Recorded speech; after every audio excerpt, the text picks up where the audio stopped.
I'm Cape Joel, and this is Comic Smack, your weekly, daily, all the time, anytime comic show where I give you your fix of everything you need to know from the world of comic books and superheroes. And on today's show, we're taking a closer look at Spider-Man, issue number 6. Jessica Jones has been hired to tail Miles Morales. How is this all going to end? I don't know. Let's jump on in together and find out, shall we?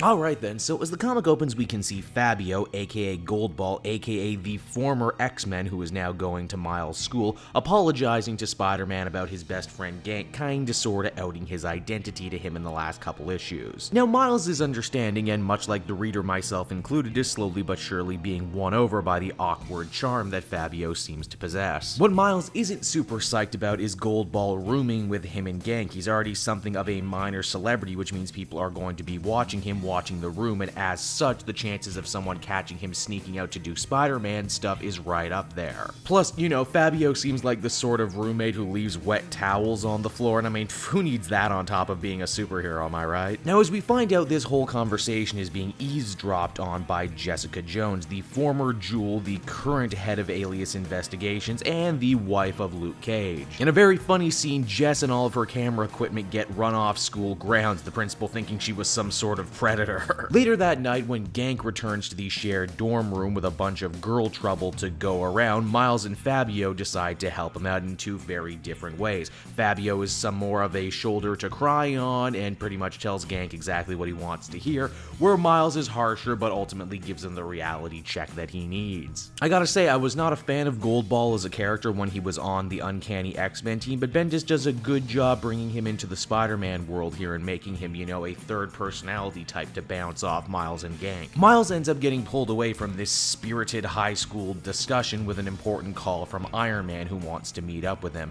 Tony decides now is the time to fill Miles in on everything that's been going on in the second Civil War so far. Iron Man wants to make absolutely certain that Miles is going to back him in the wars to come, saying that Carol isn't bad, but she's making a lot of the wrong choices right now because she is almost certain she's right. Tony's certain he's right too, and well, he's been involved in enough civil wars at this point to know what happens when everyone is absolutely sure they're right. In an interesting twist, Tony actually is interested in Miles' opinion on everything that's going on if he truly thinks that it's profiling that Carol and her side is doing.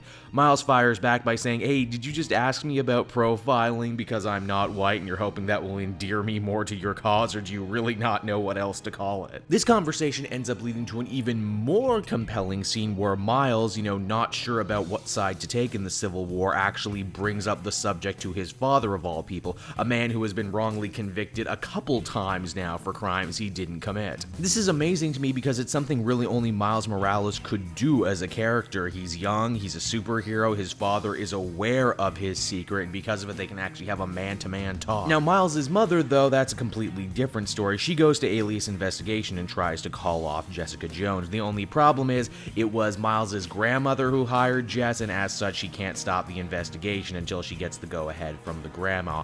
And she's not exactly sure if she wants to stop right now because she thinks she's onto something, and as the comic ends, Miles' mom asks Jess what she's found out. Could it have something to do with his secret identity? Well, I guess we're going to have to read the next issue and find out, won't we? Spider-Man number 6 ended up being another solid issue in what is overall a really solid series from Brian Michael Bendis. Much like most of the Civil War II tie-ins, however, it only pays passing mention to the event. Which, I mean, when you stop and think about it, is kind of hilarious. It's one thing when other books look the other way on big events, even when they're listed as tie-ins, but I mean, come on, Bendis wrote Civil War II, and yet even he's more interested in telling his Miles Morales Spider-Man story than he is feeding it into the larger events of Civil War II. It's also pretty huge to see Bendis return to writing Jessica Jones again after a very long absence. It's nice to see her kind of become a player in this new Miles Morales Spider-Man world. It's not really the most active issue on the planet, but I enjoyed it for what it was, which is why overall I give it a 7.5 out of 10. Hey everyone, thanks so much for watching my newest video. I hope you enjoyed it, and while you're here, why not check out another video I have on offer, or maybe if you're feeling in a supportive mood, you want to like or subscribe. And if you want to support the creation of more videos just like this one, then please by all means check out the Cape Joel Patreon. A little bit goes a very long way, and I will see you all next time.